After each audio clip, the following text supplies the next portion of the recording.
I finally watched the new Avatar movie, the one that fully leaked a few months ago that had everyone in a frenzy discussing it because they couldn't resist the temptation to unwrap Santa's gifts early.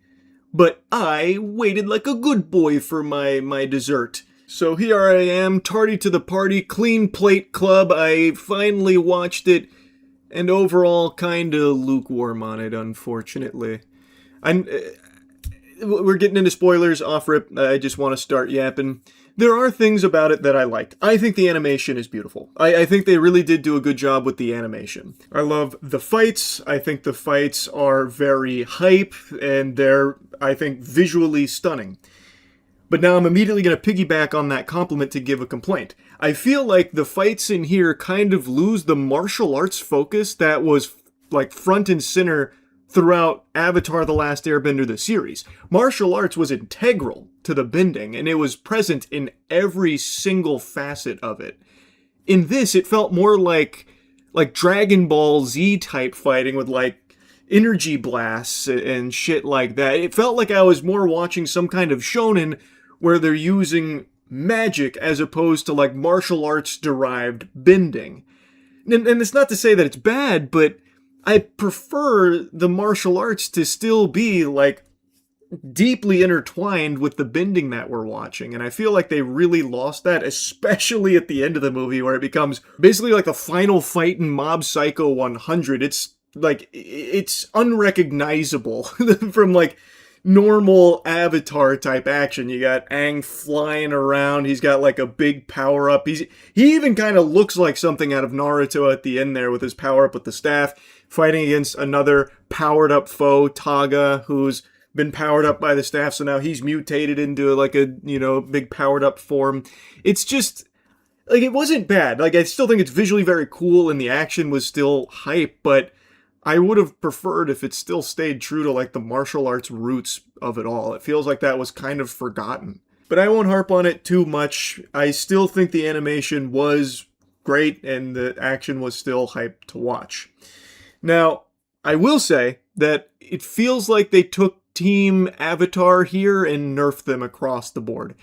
Like, I think across the board, each member, especially Aang, feels weaker than where they left off in the series, unfortunately. And that kind of sucks to see, because I would feel like the natural evolution would be they get even better and stronger, especially after everything they've went through and the experience they have now. But Taga is the new villain that gets introduced here, and I actually think he's a good villain.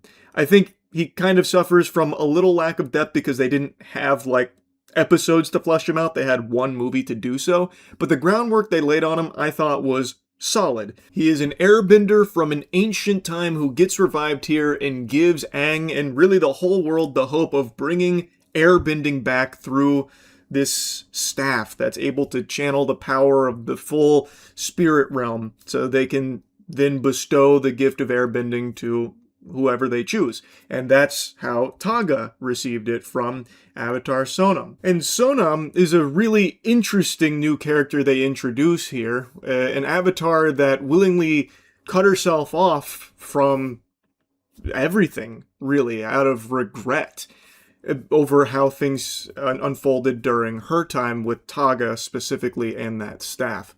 I think it's interesting, and I don't think it got the exploration needed to really make it land, but again, that was always going to be a tall order with a single movie to do so. But overall, I think Taga was a good character. Now, Taga is able to completely solo Team Avatar. And you can chalk that up to them just not knowing how to fight against an airbender because he is the first one outside of Aang that the world has seen in 100 years. So I think there is like an argument to be made there. And Taga himself is like an exceptional warrior. They established that early on, like how powerful he is and was during his time as well. And he went through like so much misery and torture watching his brothers and everyone just fall during an era of war, and it corrupted him. And that's why he wants this staff to basically have an army so that way the air nomads are the only ones left, like they're in control. Like, I think they set him up well, and they set up that he's very powerful, so I can see why Team Avatar would struggle against him, but I would have liked to see them put up more of a fight. He kind of, like, really easily dispenses of them, and he kills them. Like, they make the decision to have them be fatally wounded by him. I don't even know why I'm saying it that way. Like, it's up for interpretation or something. Like, they were able to, like, narrowly survive. No, they died. They straight up just got fucking murdered. They went to this damn Valhalla. They sailed off into the sunset. They bought the farm. They kicked the bucket. They fucking banished to the Shadow Realm. Like, they died to Taga pretty easily. Like, yeah, they got to showcase some teamwork, but it was useless against him. I would have liked to see it be more of, like, a struggle for Taga, especially since he's been encapsulated in energy. He'd been imprisoned for 5,000 years or something. Like, surely he'd be, like, a little rusty, and surely the benders have gotten better over the course of 5,000 years. So, like, the fire bending from Zuko, Toph, the best earthbender in the entire world, Katara, like you would think it would have been more of a fight, but it wasn't. He easily defeats them, which is a little upsetting, but that's not even what I'm talking about where they feel nerfed, because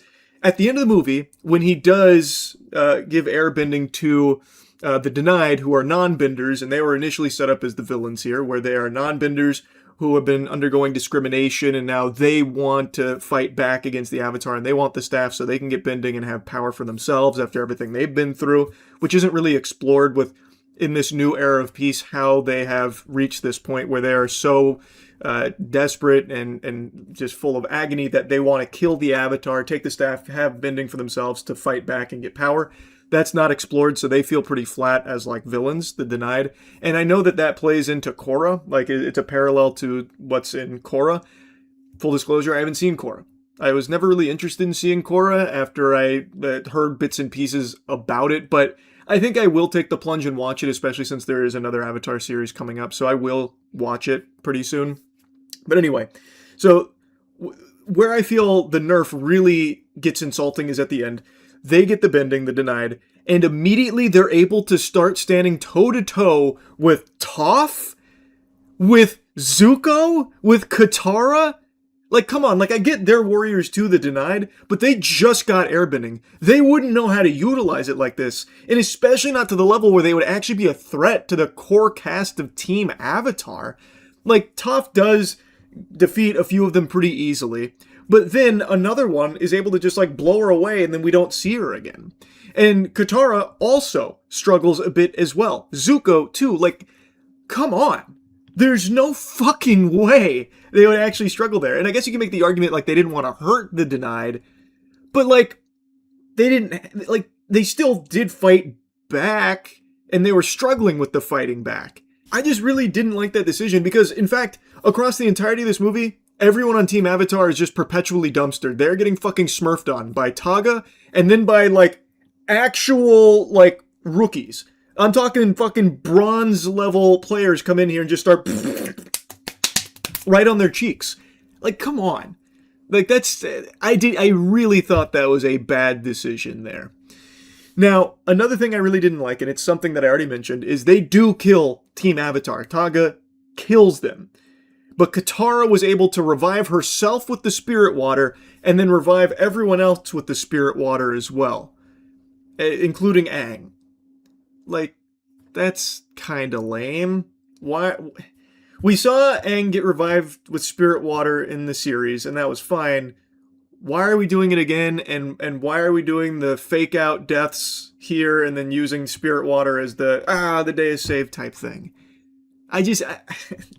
Very underwhelming. I did not like that choice either. Man, the more I yap about it, the more things just, like, really didn't land for me. There is no character chemistry here in this movie. And again, I know that that's probably because the movie needed to, like, zip through things, so things do move really fast, so the pacing it's kind of fucking cutthroat. But, like, there is no care given to, like, actually having Team Avatar be friends anymore. Like, they're not joking with each other. Like, there's one scene where they're joking when they first meet Taga. But outside of that, they don't, like, actually banter. They don't really act like friends anymore. It doesn't come through anymore. Like, there's a line here and there, like, Toph, she makes a couple of, like, jokes about, Taga, like, I'm not into bad boys anymore, that kind of thing. But, like, it's like a split second thing where, like, there's, like, a joke or something. But, like, the characters themselves aren't bouncing off each other. It doesn't seem like they're friends really on screen. And Aang, and I think this is by design, is kind of a shit leader. Like, I don't like that idea of just making him not good as a leader. I feel like we had an entire show that kind of cemented him as like someone who had the capabilities of being a great leader that could bring in this incredible era of peace. And in this movie, we are seeing the fruits of that labor. Like, there is an era of peace here up until Taga and stuff, but like, it is still something he's striving for, mostly successfully. But then when we see him like actually leading his friends, he's fucking bad at it. Like, he's just getting carried really by Katara. And Katara and Aang, like, they don't even feel like a real couple or anything. Like, it just feels so flat. There's no like actual character building moments in here at all. So the emotion's kind of gone, unfortunately. Like, it doesn't hit. What does hit, though, is the music. I think they did a great job with the music here, and I think it complements the visuals very well. Like, I know it's been a lot of negatives here, but there is still like some good, like, strong elements of this movie, and I think most of them are located in the beginning of it. But I would have liked to see more from the Republic they're building. I would have liked to see more, from this new world here in this era of peace that's being built. I would have just liked to see the characters interact with one another again, like in general, as friends. But I don't know. I think it was missing a lot to make it a great Avatar movie. I think if you don't really care too much about how it plays into like the Avatar world, I do think it's an entertaining movie. Like, it's very, very well animated. There is a lot of action. The action is good. It is a spectacle. So I do think a lot of people will walk away very satisfied with it. And it's not like I hated it or anything. I just would have really liked to have seen more. And in some ways, I feel like a lot of it was just trying to check some boxes for things that they thought everyone would really want to see. So, like, even some of the themes that this movie tackles were already tackled in the series. And they, of course, give you, like, the fun cameos to point at the screen going, oh, it's good to see them again. Like the cabbage merchant, who actually has, like, 2 scenes. And that's fun. I'm happy they dusted off the greatest hits.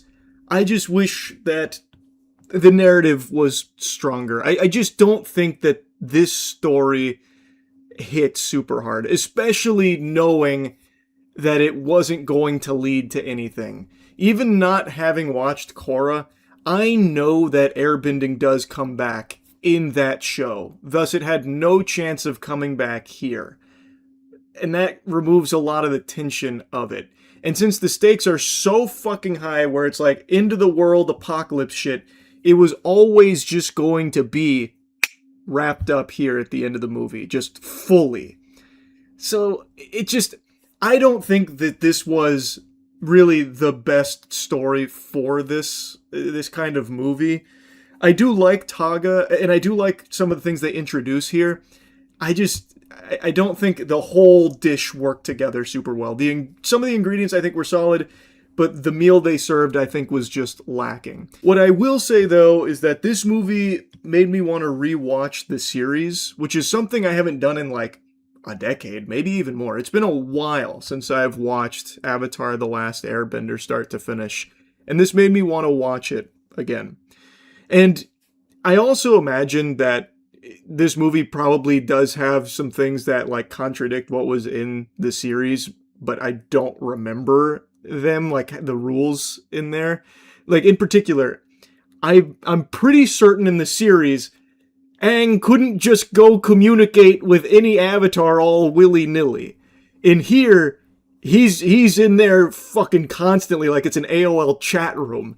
Dude is able to just go through every avatar ever instantly with no hubbub or anything at all while trying to like learn about the new character introduced here, Sonam. So like, I'm pretty sure I remember it being a much bigger deal in the series. So maybe like as he got older, he learned how to like master the ability to commune with them and talk with them. Like, I think that's probably entirely possible, but I'd have to go back and like rewatch to see if like that was ever even something that could happen, because I thought it was like a really hard thing to do no matter how trained you were. But I don't. I'd have to rewatch is the thing. The point I was making is there might have been other things in this movie that don't play into like the established rules. I just don't remember all of the rules now. So now I want to go back and rewatch the entire series. And I do want to watch all of Korra now to get ready for the new Avatar series coming up there as well. Again, though, overall, just to reiterate, the movie is fine. I think if you don't care a lot about how it fits into like the overall world, then you're in for just a fun spectacle because it is a really well animated film. The music is great. There's a lot of action. There's a lot of hype. So like I do think a lot of people will be very satisfied with it. I personally just was a little let down. I don't think it's like terrible. I didn't hate it, but I also didn't love it. Anyway, that's really about it. So yeah.